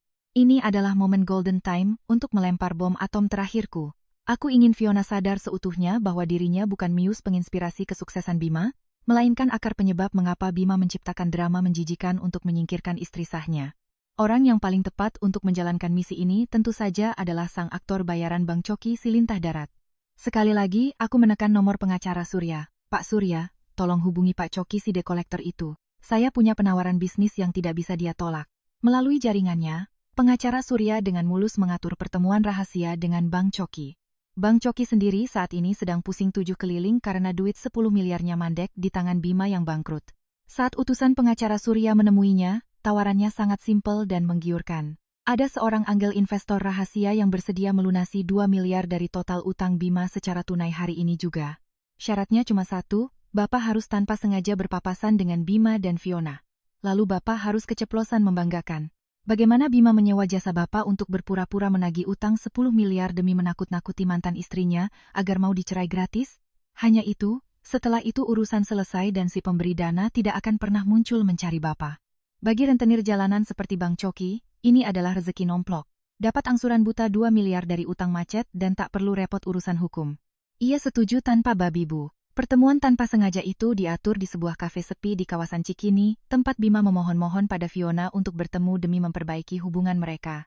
Aku tidak hadir, tapi salah satu orang suruhan pengacara Surya duduk di meja bersebelahan untuk merekam dan melaporkan live update kepadaku. Saat Bima sedang menangis-nangis memegang tangan Fiona, Bang Coki melangkah masuk ke kafe. Melihat Bima, ia langsung mendekat dengan wajah berseri-seri dan menepuk punggung Bima dengan sangat bersahabat. "Woi, Bos Bima, lama nggak kelihatan. Ini istri barunya ya?" "Bening bener, Ui," sapa Bang Coki dengan suara menggelegar. Bima tersentak kaget. Wajahnya pias. Ia buru-buru memberi kode mata pada Bang Coki untuk tutup mulut, tapi nasi sudah menjadi bubur. Bang Coki melanjutkan monolog kerasnya seolah tak peduli kode Bima. "Wah, sampean ini emang nasibnya mujur terus ya, Bos. Habis berhasil nendang istri lama, langsung dapat yang kinyis-kinyis begini. Jempolan da akting sampean waktu itu. Sandiwara kita yang di rumah sampean itu benar-benar Oscar winning. Pura-pura kelilit utang 10 miliar, biar mantan istri ketakutan terus mau nekan surat cerai tanpa minta harta gono gini. Asli Bos, licik tapi pintar lu." Setiap suku kata yang dimuntahkan Bang Coki ibarat sabetan golok tajam di leher Fiona. Ia membeku. Matanya melotot berpindah-pindah dari Bima ke Bang Coki. "Sandiwara? Sandiwara apa? Apa maksud Anda?" Suara Fiona bergetar hebat. Bang Coki pura-pura kaget dan menutup mulutnya secara teatrikal. "Waduh, Mbak ini belum tahu ya? Mati aku. Si Bima belum cerita ya kalau dia bayar saya buat pura-pura jadi debt collector supaya mantan istrinya minta cerai duluan. Duh, salah ngomong saya. Ya udah, kalian selesaikan dulu. Setelah melempar granat aktif, Bang Coki langsung ngacir keluar kafe meninggalkan atmosfer yang mati rasa di belakangnya. Fiona duduk mematung. Wajah cantiknya yang tadi pucat pasi kini berubah menjadi merah pada menahan amarah yang meledak-ledak. Ia memutar kepalanya perlahan menatap Bima. Tatapan matanya tak lagi sekadar marah, tapi penuh dengan rasa jijik dan mual yang luar biasa. "Bima Saputra." Fiona mendes sebagai ular berbisa. "Ternyata itu semua cuman akal-akalanmu. Kamu bukan cuma pembohong dan laki-laki tak berguna. Kamu adalah manusia paling hina dan menjijikan yang pernah aku temui. Kamu menipu dan mengorbankan istrimu sendiri. Pakai cara sekotor itu dan aku kamu jadikan alasan untuk kebusukanmu itu." Fiona berdiri dengan kasar meraih gelas lemon tea dingin di atas meja dan menyiramkannya telak ke wajah Bima. "Laki-laki sampah sepertimu gak pantas bahagia. Mulai detik ini jangan pernah berani menampakkan wajah busukmu di depanku lagi. Kita selesai."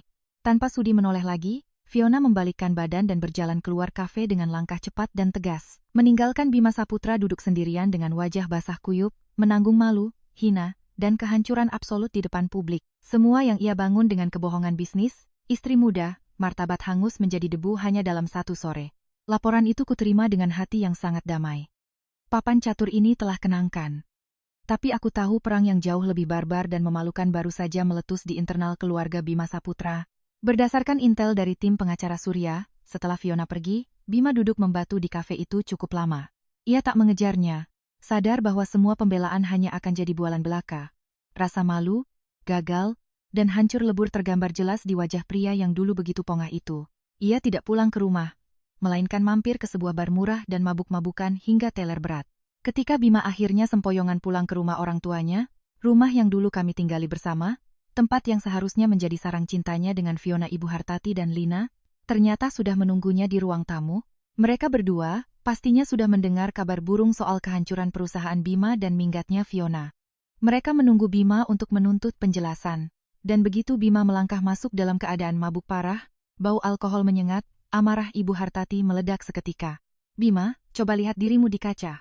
Lihat kelakuanmu," pekik Ibu Hartati memecah keheningan malam. Kata-kata manis yang dulu selalu ia lontarkan untuk membela pangeran kecilnya kini lenyap tak berbekas. "Ya Allah, dosa apa keluargaku sampai punya anak seperti kamu? Kamu ceraikan Andini.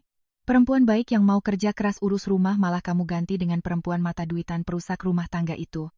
Sekarang lihat dia ninggalin kamu kan baru melek mata kamu sekarang." Bima yang sudah pening dan muak mendengar omelan ibunya malah makin naik pitam. Ia berteriak tak kalah keras. "Ibu diam saja. Ibu nggak tahu apa-apa soal dia. Ini semua salah Fiona. Dia yang bikin aku hancur."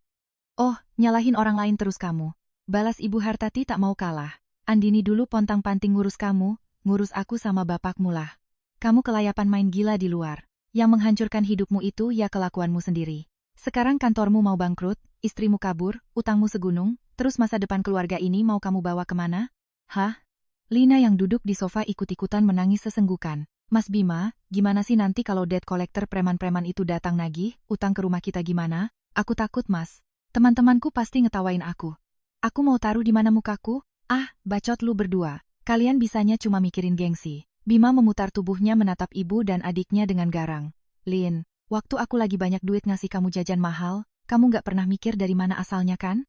Sekarang aku jatuh, kalian malah nyalahin aku. Nggak ada satupun di rumah ini yang peduli sama perasaanku. Pertengkaran malam itu mengubah rumah tersebut menjadi arena sabung ayam yang biadab. Teriakan, tangisan, suara barang dibanting silih berganti. Mereka saling lempar kesalahan, saling menusuk, menguliti habis tabiat asli mereka yang rakus dan egois yang selama ini tertutupi topeng keluarga bahagia. Ibu Hartati menyalahkan kebodohan Bima. Bima menyalahkan ibu dan adiknya yang matre. Sementara Lina menyalahkan kakaknya yang menghancurkan masa depannya. Membaca laporan itu, aku membayangkan kekacauan epik tersebut tanpa setitik pun rasa kasihan. Inilah wajah asli mereka. Keluarga yang dibangun di atas ilusi dan keegoisan. Ketika ilusi itu hancur, yang tersisa hanyalah bangkai kebusukan dan sifat pengecut. Mereka sedang menghukum satu sama lain, menenggelamkan satu sama lain ke dalam kubangan lumpur yang mereka gali sendiri. Inilah pembalasan dendam yang paling hakiki. Pembalasan yang dieksekusi oleh tangan darah daging mereka sendiri. Prahara keluarga Bima terus berlanjut berhari-hari. Fiona membuktikan dirinya sebagai wanita oportunis sejati, tak membuang waktu untuk membalas dendam dengan caranya sendiri. Sebelum benar-benar menghilang, Fiona menguras habis semua tas branded, perhiasan, dan barang berharga pemberian Bima dari apartemennya. Lebih parah lagi, ia menggesek habis limit kartu kredit suplemen milik Bima untuk belanja barang-barang desainer, lalu menelepon call center untuk memblokir kartunya. Sebuah serangan finishing move dari seorang wanita matre untuk memeras tetes darah terakhir dari domba yang sudah sekarat. Perusahaan Bima yang sudah ditinggal investor dan karyawan intinya akhirnya mati secara klinis. Seminggu setelah insiden penyiraman air di kafe, Bima Saputra dengan tangan gemetar terpaksa mendaftarkan permohonan penundaan kewajiban pembayaran utang PKPU dan pilit ke pengadilan niaga. Gelar mentereng CEO muda berbakat yang ia puja-puja resmi dicabut paksa digantikan oleh stempel kebangkrutan yang memalukan. Berita pilitnya Bima ini terdengar bagai vonis mati bagi Ibu Hartati dan Lina. Harapan mereka untuk hidup ongkang kaki hancur berkeping-keping. Kejatuhan Bima berarti terhentinya pasokan dana segar untuk mereka. Rumah tua yang mereka tinggali kini terasa sumpek, dipenuhi helaan napas berat dan cekcok tak berkesudahan. Dan mimpi buruk yang paling mereka takuti akhirnya benar-benar terjadi. Beberapa kreditor kelas yang tak bisa menemukan keberadaan Bima mulai meneror rumah Ibu Hartia. Mereka tak melakukan kekerasan fisik, tapi mereka nongkrong di depan pagar, mengomel dengan suara keras, menuntut Bima membayar utangnya. Tentu saja kejadian ini menjadi tontonan gratis ibu-ibu satu kompleks. Rasa malu yang teramat sangat membuat Ibu Hartati tak berani melangkahkan kakinya keluar dari pintu rumah. Pernah suatu kali ada rentenir yang agresif mengancam akan mendobrak pagar. Ibu Hartati yang histeris ketakutan terpaksa memanggil polisi sektor setempat. Tragedi memalukan itu mengukuhkan keluarga Bima sebagai bahan gosip terpanas di perumahan tersebut. Dalam kondisi terdesak dan tak punya jalan keluar, mereka tiba-tiba mengingatku. Ponselku mulai berdering lagi. Kali ini bukan nada sinis atau pura-pura peduli, melainkan nada kepanikan yang luar biasa. Penelepon pertama adalah Lina. "Mbak Dini, Mbak tolongin Mas Bima." "Mbak, di depan rumah ada preman teriak-teriak. Bapak sama ibu ketakutan banget, Mbak kan koneksinya banyak. Mbak bisa tolong bicara sama preman-preman itu nggak?" Aku menjawab dengan nada sedingin es balok. "Urusan Bima Saputra sudah bukan urusanku lagi, Lin. Dia yang berbuat, dia yang harus bertanggung jawab. Mbak, kita ini kan biarpun mantan tetap pernah jadi keluarga. Masa Mbak tegasi keluarga waktu Mas Bima, dan kalian semua berkomplot menipuku dan membuangku? Apa ada yang menganggapku keluarga?" Balasku telak lalu langsung memutus panggilan. Penelepon berikutnya adalah Ibu Hartati. Suara angku dan memerintah khas ibu mertua kejam itu telah hilang tak berbekas digantikan tangisan memelas dan meratap. "Andini, nak, ibu mohon ampun sama kamu. Tolong bantu Bima. Tolong selamatkan keluarga ini. Ibu tahu ibu salah. Ibu minta maaf selama ini selalu jahat sama kamu. Tolong ampuni ibu. Bantu Bima sekali ini saja. Kalau Bima sampai diapa-apain preman, ibu nggak sanggup hidup lagi, nak." Aku mendengarkan tangisan dan ratapannya dalam diam. Air mata buaya. Kalau posisinya dibalik dan aku yang jadi gelandangan miskin yang terjerat utang, apa Ibu Hartati sudi meneteskan setetes air mata iba untukku? Ibu panggilku sengaja mengganti sapaan akrab. "Semuanya sudah berlalu. Saya bukan lagi menantu ibu. Saya sekarang cuman perempuan biasa yang tak punya kuasa apa-apa untuk membantu. Suruh saja Bima selesaikan masalahnya sendiri." Tanpa ragu, aku memblokir nomor telepon mereka berdua. Gangguan murahan ini harus dihentikan. Mereka sendiri yang menggali kuburan mereka. Kini saatnya mereka berbaring di dalamnya dan menikmati konsekuensinya. Tapi agendaku masih punya satu babak final. Mereka telah menorehkan terlalu banyak luka dan mereka harus membayar lunas untuk setiap sayatannya. Setelah memblokir akses komunikasi langsung, aku memutuskan inilah saat yang tepat untuk menjatuhkan bom psikologis mematikan. Aku ingin mereka hidup dalam teror kecemasan tingkat dewa. Bukan takut pada preman kampung, melainkan takut pada kekuatan raksasa tak kasat mata yang bisa meremukkan tulang mereka tanpa bersentuhan. Aku memberikan instruksi tegas pada pengacara Surya.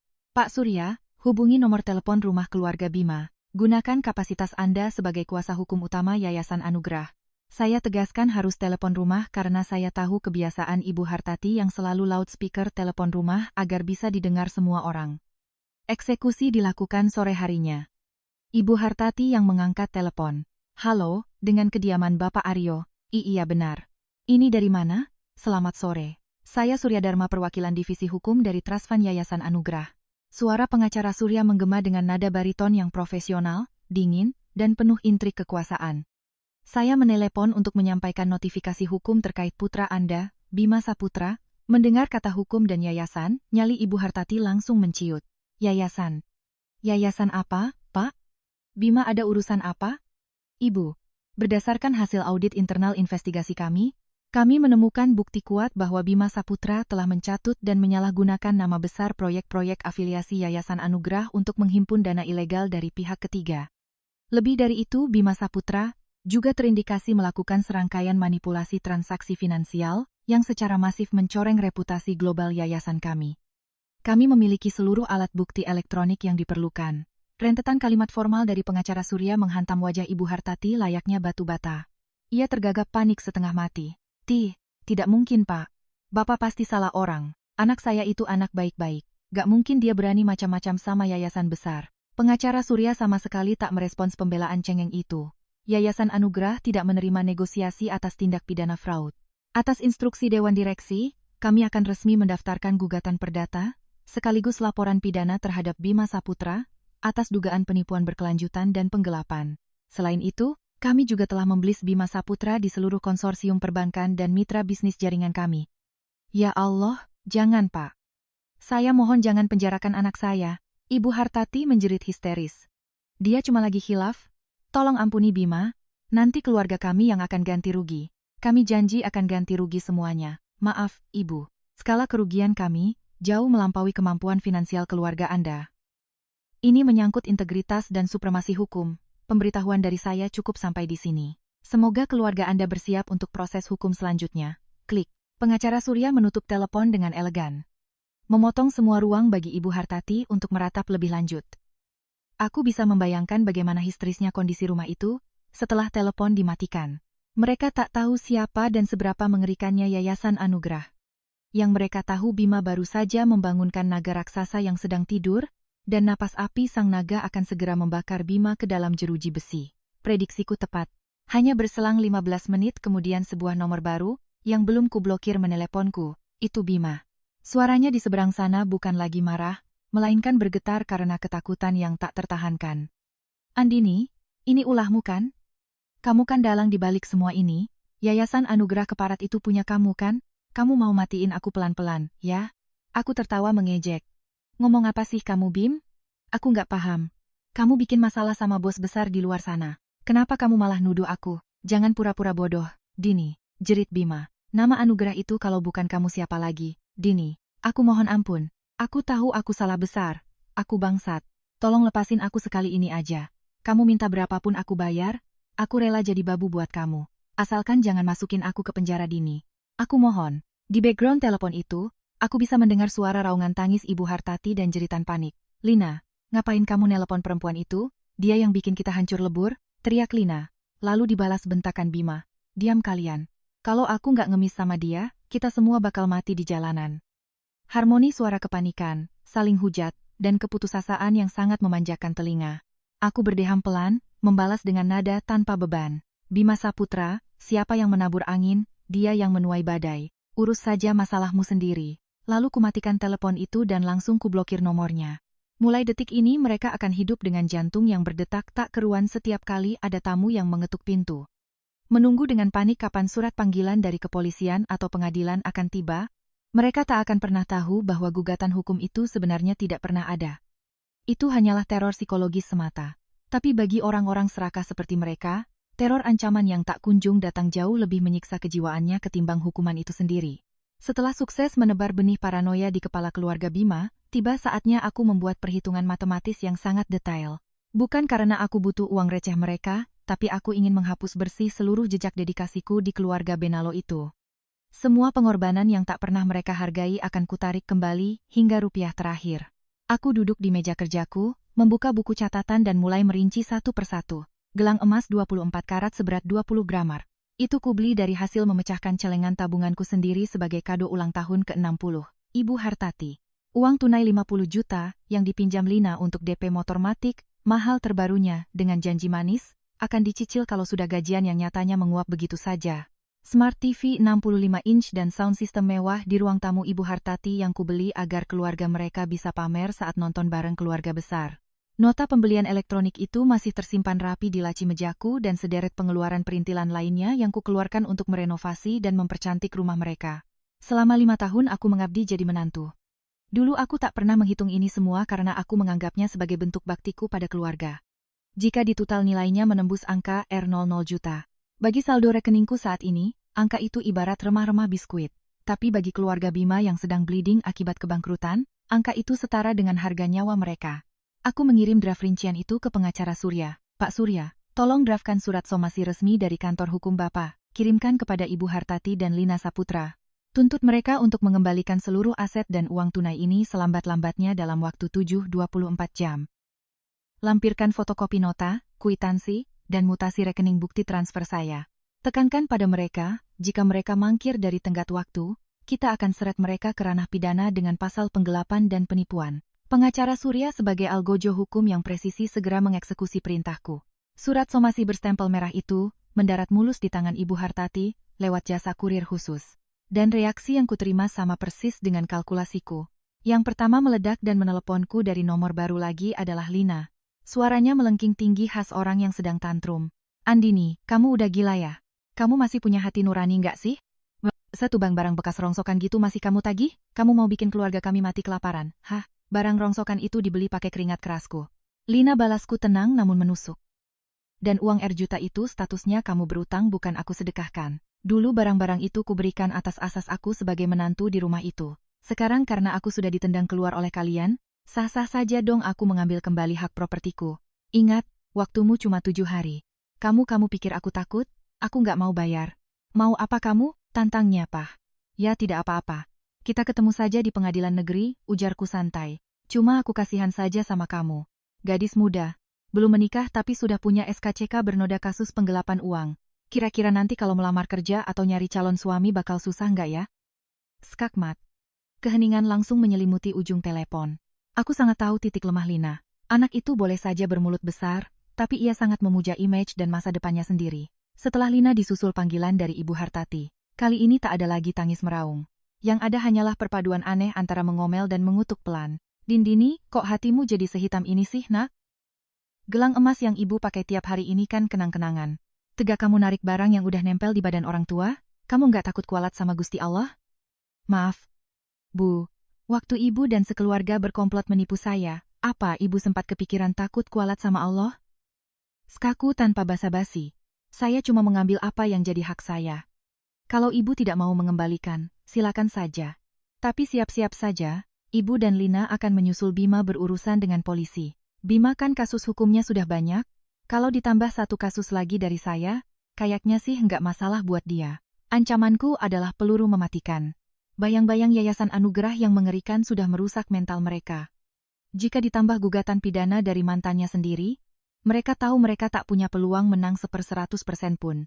Tepat 7 hari kemudian, di detik-detik terakhir batas somasi, seorang kurir sewaan mengantarkan sebuah kotak kardus ke kantor pengacara Surya. Di dalamnya terdapat gelang emas 20 gram, beberapa perhiasan remeh, dan sebuah amplop coklat berisi uang tunai 50 juta. Sedangkan untuk TV raksasa dan sound system, mereka memohon kebijaksanaan untuk membayarnya dengan dicil ke rekening pengacaraku, karena mereka tak sanggup membeli penggantinya. Mendapat laporan pengembalian aset itu, aku sama sekali tak merasa bahagia atau terhanyut nostalgia. Aku memandang foto kotak berisi barang-barang itu dengan perasaan geli. Aku menginstruksikan pengacara Surya jual perhiasan itu ke toko emas hari ini juga.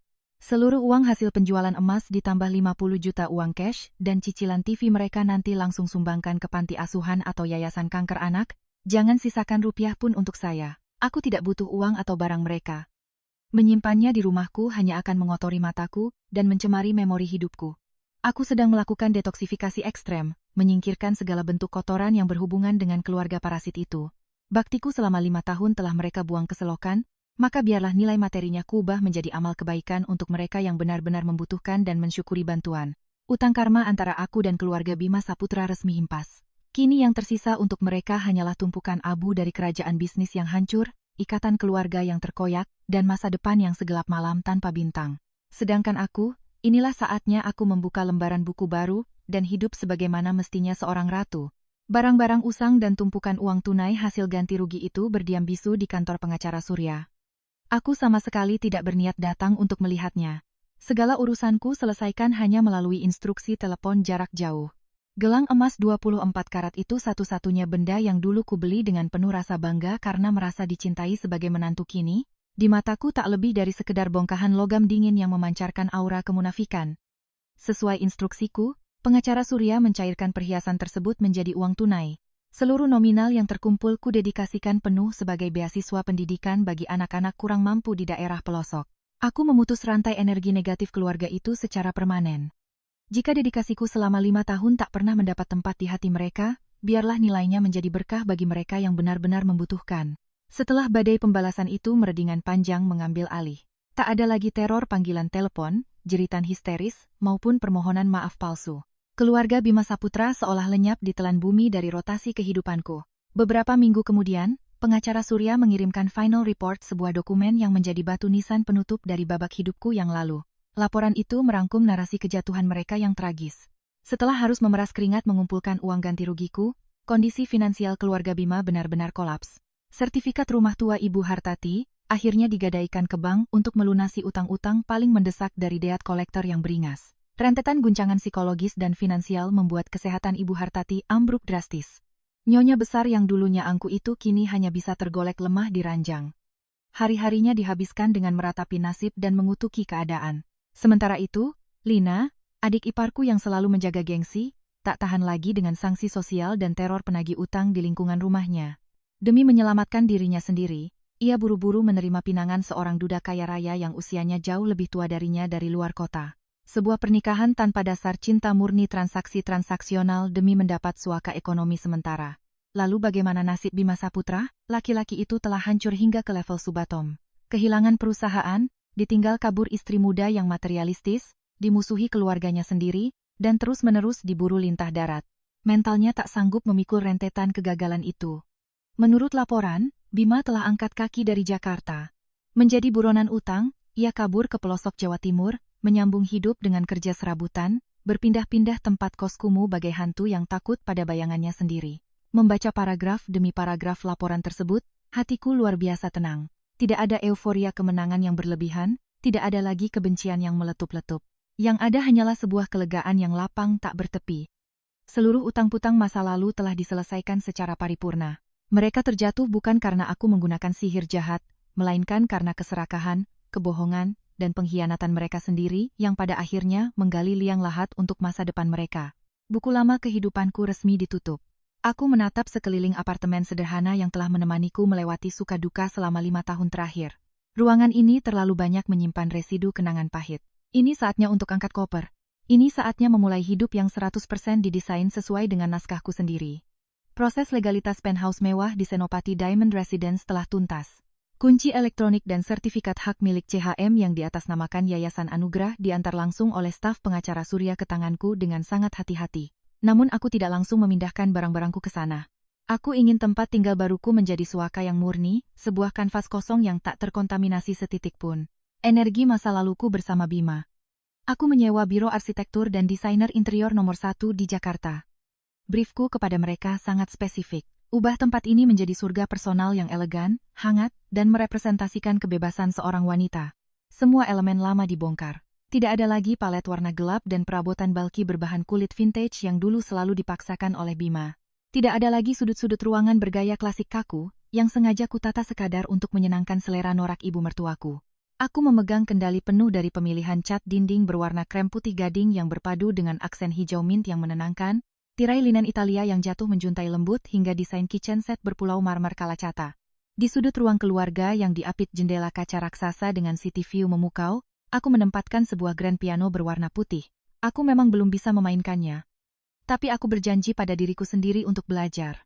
Aku juga merombak salah satu kamar tidur utama menjadi perpustakaan pribadi yang dindingnya full rak kayu jati hingga ke langit-langit, tempat di mana aku bisa tenggelam dalam ribuan koleksi buku kesukaanku. Proses renovasi custom ini memakan waktu nyaris 3 bulan. Dan selama 3 bulan itulah aku benar-benar merasa hidup.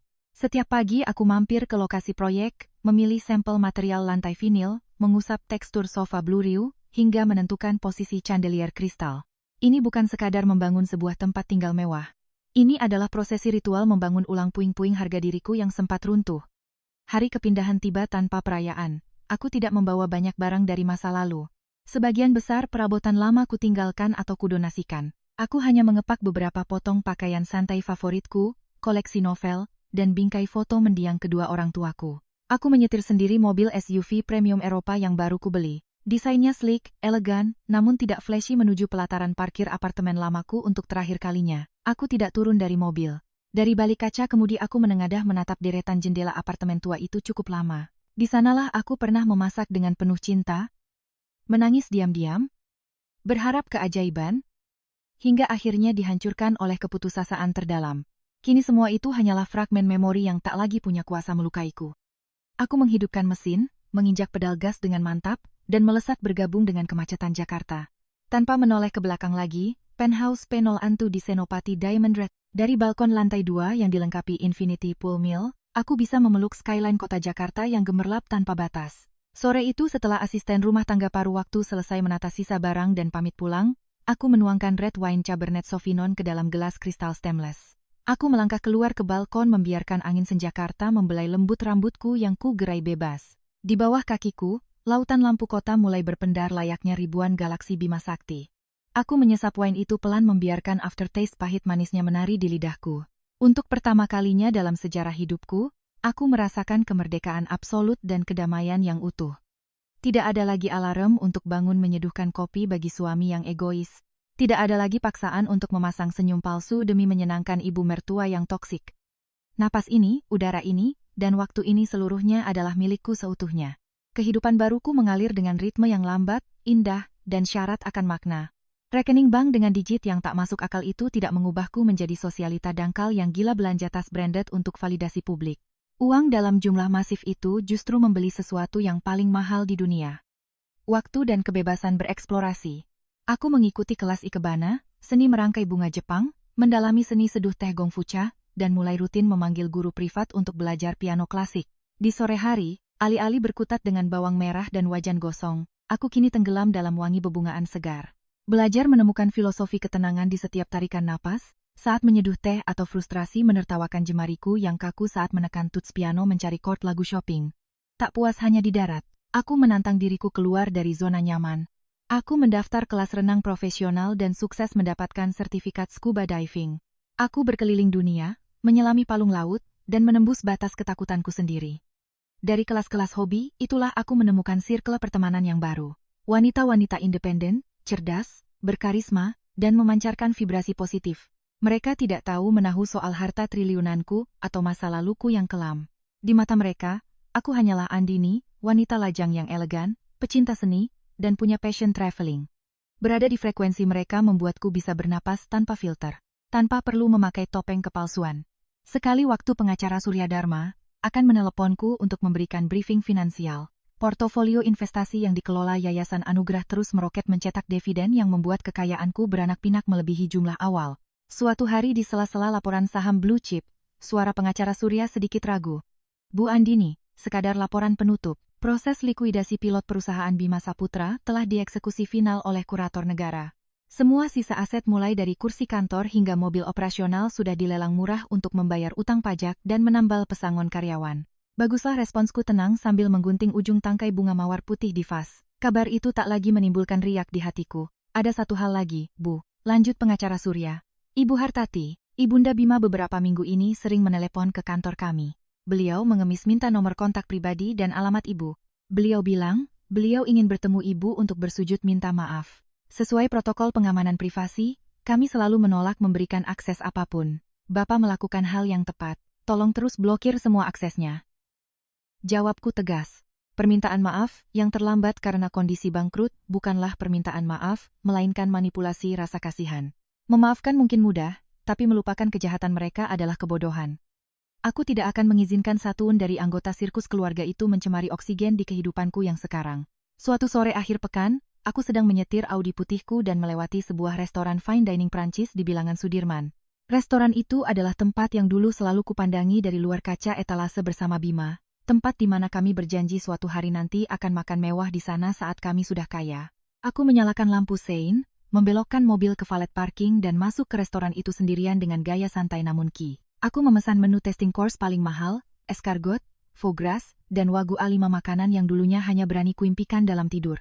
Makanan itu memang luar biasa lezat, namun sensasi bahagia yang kurasakan tidak datang dari tekstur daging mahalnya. Kebahagiaan sejati itu mekar dari realita bahwa aku bisa berjalan ke tempat termahal manapun di bumi ini, duduk dengan kepala tegak, dan memesan apapun yang aku inginkan atas usahaku sendiri, tanpa perlu menunggu traktiran laki-laki atau memelas minta belas kasihan siapun. Hidupku kini dikelilingi oleh afirmasi positif. Aku belajar mencintai pantulan wajahku di cermin, memvalidasi perasaanku sendiri, dan memberikan yang terbaik untuk ragaku.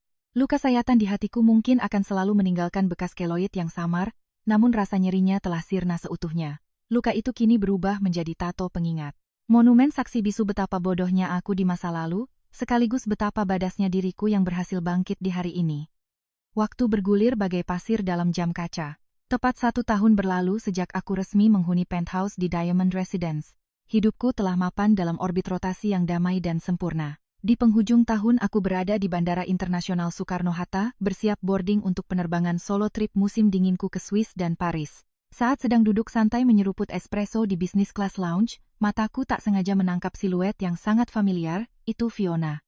Namun, ia tak lagi memancarkan aura sosialita arogan dan glowing seperti yang selalu ia pameran. Ia mengenakan sweater oversize dari brand fast fashion yang warnanya mulai pudar. Wajah cantiknya ditutupi riasan makeup tebal, namun berantakan yang gagal menutupi kantung matanya yang hitam legam dan raut kelelahan yang ekstrem. Sendirian ia tampak kepayahan menggeret koper kanvas raksasa berukuran oversize sambil celingukan mencari gate penerbangan budget airline. Gerakannya terhenti saat matanya tak sengaja beradu pandang denganku yang duduk elegan di sofa kulit lounge premium. Aku bisa melihat raut wajah Fiona membeku seketika. Syok lalu berganti dengan rasa dengki yang segera digulung oleh gelombang rasa malu dan inferioritas yang luar biasa pekat.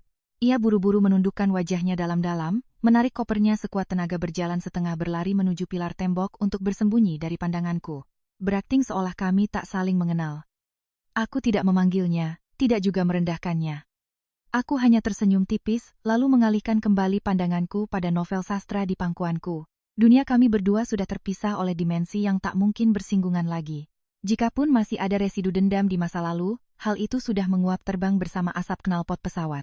Aku sama sekali tidak peduli apakah hidupnya sekarang bahagia, sengsara, atau jadi gembel sekalipun, karena eksistensinya memiliki zero impact dalam kehidupanku. Beberapa bulan usai liburan dari Eropa, aku hadir di acara reuni akbar teman-teman masa kuliahku. Di sela-sela obrolan nostalgia, aku tak sengaja mendengar update terbaru soal Bima dari salah satu teman yang dulunya akrab dengannya.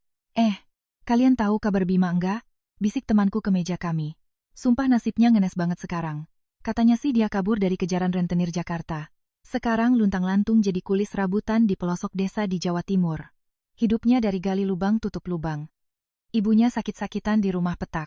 Dan adiknya yang kawin sama bandot tua itu kabarnya juga tiap hari nangis disiksa batin. Kerjaannya cuma ribut soal duit. Para alumni di meja kami merespons dengan berbagai gumaman. Ada yang mendecahkan lidah merasa iba. Ada pula yang mencibir dan menyimpulkan bahwa itu murni buah karma dari karma buruknya sendiri.